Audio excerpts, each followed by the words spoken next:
ሰላም ጤና ይስጥልን ውድ የቻናላችን ተከታታዮች የፕሮግራማችን ቤተሰቦች፣ ይህ አብዲራዋ ቲዩብ ነው። ፕሮግራማችንን ላይክ በማድረግ እንዲጀምሩ።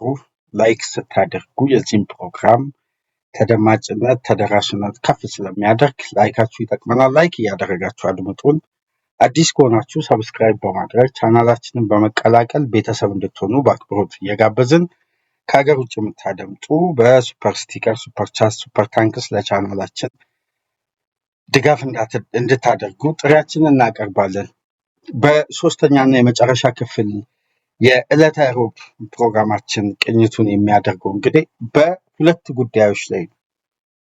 ሁለቱም የተለያዩ ነጥቦች ሲሆኑ የመጀመሪያው ጉዳይ የረጅም ጊዜ ትስስር፣ ልባዊ ውስጣዊ ትስስር ያቆራኛቸው ሁለት ወገኖች እንግዲህ በድጋሚ ለመስራት ጥሪ እያደረጉ ነው የሚገኙት። አንደኛው ለአንደኛው ጥሪ እያቀረበ ነው የሚገኘው እና አሰልጣኝ ጆዜ ሞሪኖ ወደ ቀድሞ ቤታቸው ወደ ነጩ ቤት ወደ ዋይት ሀውስ ለመመለስ የበለጠ መቃረባቸው እንግዲህ ከሰሞኑን ይሄ መረጃ አድምጣቸዋል ብዬ አስባለሁ። ይሄ አንደኛው መረጃችን ሲሆን፣ ሁለተኛው መረጃችን ለአርሴናል አድቫንቴጅ የፈጠረው የማንቸስተር ሲቲ ይግባኝ ተቀባይነት ያጣው ጉዳይ ነው።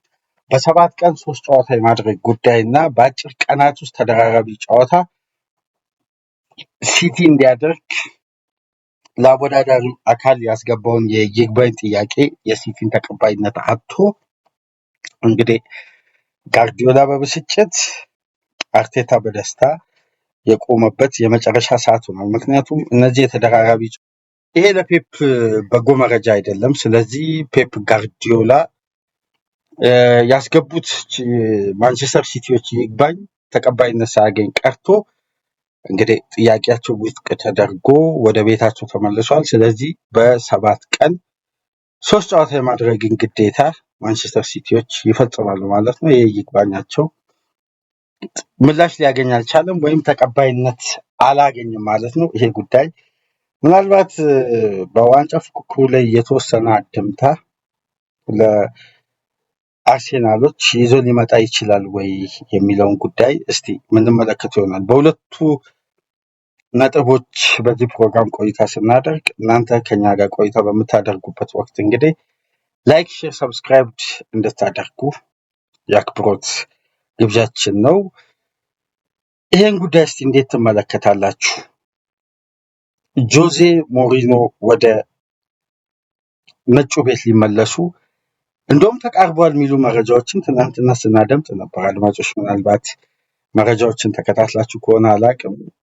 ዴቪድ ኦርንስተን የመጀመሪያ የመረጃው ባለቤት ወይም ኤክስክሉሲቭ ኒውስ ብሎ የኔ ነው ባለው መረጃ መሰረት መጀመሪያ ያጋራው ወይም ይህም መረጃ ለሚዲያ ይፋ ያደረገው ዴቪድ ኦርንስተን ነበር። ከ11 ዓመት በኋላ የቤኔፊካን ኮንትራት በ6 ሚሊዮን ዩሮ በማፍረስ ሪያል ማድሪዶች ጆዜ ሞሪኖን ለማምጣት ከዮርጊ ሜንዴዝ ጋር ጠንከር ያለ ድርድሮች እየተደረጉ እንደሆነ እና ለማድሪድ ኃላፊነት እንግዲህ ከታጩ 4 አሰልጣኞች መካከል ፍሎረንቲኖ ፔሬዝ በዚህ ወቅት እንግዲህ ጆዜን ተመራጭ አድርገዋል እና አሰልጣኝ ጆዜ ወደ ነጩ ቤት ከ11 ዓመት በኋላ ለመመለስ መቃረባቸውን በስፋት እየተገለጸ ነው የሚገኘው። ጆዜ ይህን የማድሪድን ጠለቅ ያሉ ችግሮችን መፍትሄ ማምጣት ይችላሉ ወይ? እሱን አብረን ነው የምንመለከተው። ምክንያቱም ፌነርባቼ፣ ቶትናም፣ ሮማ፣ ቤኔፊካ እነዚህ ክለቦች ከጆዜ ቀድሞ ስታንዳርድ ጋር ስንመለከታቸው ያ የጆዜ አቅምና ጥራት ከራሳቸው ላይ የተገፈፈ ይመስል ነበር።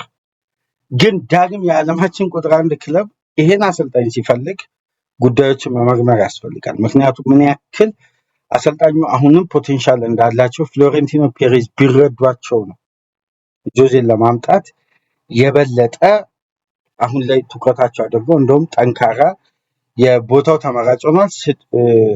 አሰልጣኙ እንግዲህ ሪሊስ ክሎዙን የማፍረስ የ3 ሚሊዮን ዩሮ የውል ማቋረጫ ካሳ ክፍያ ቤኔፊካ በውላቸው ላይ አስፍሯል። 3 ሚሊዮን ዩሮ የኮንትራታቸው ማፍረሻ ነው። ስለዚህ ማድሪዶች እነዚህን ክፍያዎችን ፈጽመው አሰልጣኝ ጆዜ ሞሪኖ ወደ ክለባቸው የመውሰድ ሙሉ ስልጣን አላቸው። ይህንንም ጉዳይ ለማስፈጸም ይመስላል ከጆርጊ ሜንዴዝ ጋር የጠነከሩ የመጨረሻ ድርድሮች እየተደረጉ የሚገኙት እና ይሄ ጉዳይ እንግዲህ አነጋጋሪው አንደኛው ነጥብ ነው። ጆዜ መመለሳቸው ወደ ማድሪድ ቤት የማይቀር ነው። ምክንያቱም በማድሪድ የአሰልጣኝነት ቆይታ ከ50 በላይ ጨዋታዎችን ባደረጉ አሰልጣኞች 72% ዊኒንግ ሬት ያላቸው ብቸኛ አሰልጣኝ ናቸው። ከአንጀሎቲም ከዚዙም በተሻለ ሁኔታ ዊኒንግ ሬታቸው በሪያል ማድሪድ ከፍተኛ ከሆኑ አሰልጣኞች ተርታ ግንባር ቀደም የሚጠቀሱ አሰልጣኝ ናቸው እና ጆዜ በቦታው ላይ እንግዲህ ዘስፔሻል ዋን አሁን ዘቾይዝን ዋን ሆኗል በነጩ ቤት። ስለዚህ ይህን ጉዳይ እስቲ በቅርበት የምንከታተል ይሆናል። ይሄ የጆዜ ወደ ሪያል ማድሪድ ቤት መመለስ ታክቲካዊ ጉዳዮችንም ጠለቅ ብለን እንድንመረምር የሚያስችል ነው። ምክንያቱም ይሄ የነጩን ቤት የመልበሻ ቤት ኢጎን ማረጋጋት ከቻሉ የማድሪድን ውጤት ለመመለስ አይቸግራቸውም የሚሉ አስተያየት ሰጪዎች አሉ። እስቲ ይህንንም ጉዳይ በሌሎች ፕሮግራሞች ሰፋ ላለ ደቂቃ እየተወያየን ይዘንላችሁ የምንመጣ ነው የሚሆነው እና የመጀመሪያው ጉዳይ ጆዜ ወደ ነጩ ቤት ለመመለስ እየተቃረቡ መምጣታቸውን የሚያሳዩ መረጃዎች መብዛታቸው። ሁለተኛውና ዋነኛው ነጥብ ማንቸስተር ሲቲ በቀሪ ጨዋታዎች አድማጮች እዚህ ጋር ልብ ብላችሁ አድምጡ። ሜይ 4 በቀጣይ ወር ማለት በሚመጣው የፊታችን የሳምንቱ አጋማሽ የሳምንቱ መጨረሻ ይቅርታ በኤቨርተን ሜዳ ከሜዳ ውጭ ጨዋታ ያደርጋሉ። ከዛ ወደ ብሬንፎርድ ይጓዛሉ። ከብሬንፎርድ ጨዋታ በኋላ ከ4 ቀን በኋላ ክሪስታል ፓላስን ብሬንፎርድ እና ክሪስታል ፓላስን በተከታታይ በሜዳቸው ይገጥሙና ከሜይ 9 እስከ ሜይ 16 ባሉት ቀናት 3 ጨዋታዎችን ያደርጋሉ። በ7 ቀን የሪከቨሪ ጨዋታ ይሄ ማለት በ2 ቀን ከግማሽ በ2 ቀን ከግማሽ እና በ2 ቀን ከዛን በኤፍኤ ካፕ ፍጻሜ ቼልሲን በሜይ 16 ካገጠሙ በሜይ 9 እና 13 ሆም ጌም ብሬንፎርድ እና ፓላስ አላቸው። ከዛም በኋላ ቼልሲ በኤፍኤ ካፕ ፋይናል በሜይ 16 በኤፍኤ ካፕ ፋይናል ቼልሲን ከገጠሙ በኋላ በሳምንቱ አጋማሽ ደግሞ ከ3 ቀን በኋላ በርንማውዝን ይገጥማሉ ከሜዳቸው ውጭ። ከዛ እንደ ማንኛውም ክለብ የመጨረሻ ጨዋታቸው ሜይ 24 ቪላን በሜዳቸው አስተናግዳሉ። ጋርዲዮላ ቅሬታውን አቅርቧል። ሲቲዎች ኮምፕሌናቸውን ጠንከር አድርገው አቅርቧል። ለይግባኝ ሰሚ ኮሚቴ አቅርበዋል። የሚሰማቸው ጠፍቷል። እንግዲህ ጥያቄያቸው ውድቅ ተደርጓል። ይሄ ተደራራቢ ጨዋታ ጫና ፔፕ ባያስጨንቀው ይግባኝ አያስገባም። ግን አንድ ጉዳይ እዚህ ጋር የዘነጋን ይመስለኛል። የፔፕ ጋርዲዮላ ማንቸስተር ሲቲ እኮ የተደራራቢ ጨዋታ ጫናን የሚወድ ቡድን ይህን ረስተነዋል መሰለኝ እና የፔፕ ቡድን በጣም ወደ ጥንካሬ ወደ ሜንታሊቲ ወደ አሸናፊነቱ ለመምጣት የጋርዲዮላ ቡድን ከሳምንት ሳምንት ጠብቆ ሲጫወት ነው ሞመንተሙ ማግኘት የሚከብደው። እንደዚህማ በፍጥነት የሚጫወት ከሆነ ሪትም ውስጥ የበለጠ የመብላላት ባህሪን ያመጣል። የሪከቨሪ ቀናት ናቸው አሁንም ይግባኝ እያስገቡ የሚገኙት ማንቸስተር ሲቲዎች እንጂ የተደራራቢ ጨዋታ ጫናን አይደለም። በነገራችን ላይ እስቲ በደንብ ዘገባውን ተመልከቱ። አሁንም እኔ ይሄ ጉዳይ ማንቸስተር ሲቲ ካለው ዴብስ ካለው አማራጭ አንጻር ይሄ እንዲህ አይነት ጥያቄዎችን የፔፕ ቡድን ምላሽ ለመስጠት ይከብዳል ብዬ አላስብም። ግን በየ2 ቀናት ተኩል ጨዋታዎችን ማድረጋቸው የሪከቨሪ ቀናት በቂ አይደለም በሚል ነው እንግዲህ ሲቲዎች አስተያየት ይግባኝ ያሰሙት። ነገር ግን ይግባኛቸው ውድቅ ሆኖ ምንም አይነት የፊክስቸር ማሻሻያ እንደማይኖር ተነግሯቸው እንግዲህ በቀሪ ፊክስቸር አስገዳጅ በሆነ ሁኔታ ሲቲ እንዲጫወት ተደርጓል።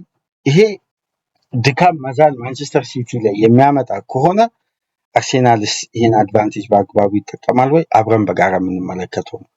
መጠቀም የሚችል ከሆነ ይሄ ለአርሴናል ትልቅ አድቫንቴጅ ነው ማለት ነው በዋንጫ ፉክክሩ ላይ። ምክንያቱም በመጨረሻ የመሮጫ ፋይናል ላፕ ላይ የተፈጠረ አድቫንቴጅ ብለን ካሰብነው ትልቁ አድቫንቴጅ ይሄ ተደራራቢ ጨዋታ ጫና ነው።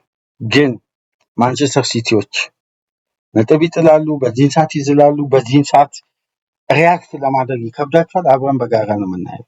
ግን የፔፕ ቡድንን በተለምዶ የፔፕን ቡድን ረጅም ጊዜ እንደተመለከተ አንድ የእግር ኳስ ተመልካች ግን እንዲህ አይነት ተደራራቢ የጨዋታ ጫና የፔፕን ቡድን የበለጠ ሲያዳብር፣ ሲያብላላ፣ ሲያነቃና አክቲቭ ሲያደርግ እንጂ የፔፕ ቡድን ሲቸገር እኔ በግሌ አላስተዋልኩም። ውጥረት ያለውን ጨዋታ ጊዜያትን በአስተማማኝ ሁኔታ ሲሻገር ነው የምናውቀው። በጣም በአስተማማኝ ሁኔታ፣ ይህም መካድ አያስፈልግም። ታዲያ ይህን ጉዳይ በዘንድሮ የውድድር ዓመት የፔፕ አዲሱ ግንባታ ይፈጽማል? አርቴታስ አድቫንቴጁን ይጠቀማል የሚለውን አብረን በጋራ እናያለን። በጆዜ አሬስትና የሲቲ ይግባኝ ጥያቄ ውድቅ መሆኑ ለአርቴታ የተከፈተውን አድቫንቴጅ ይጠቀማል ወይ በሚል አጭር ፕሮግራም ከእናንተ ጋር ቆይታ አደረግን። በ3 ክፍል ዕለተ ሮብን ከእናንተ ጋር ቆይታ አድርገን ነበር። ላይክ፣ ሼር፣ ሰብስክራይብ አድርጉ። ከሀገር ውጭ የምታደምጡ ድጋፍ አድርጉልን። በ3 ፕሮግራም ከእናንተ ጋር ዕለተ ሮብን ቆይታ አደረግን። ሐሙስ ንጋት እስከምንገናኝ ድረስ ሰላም ቆዩ።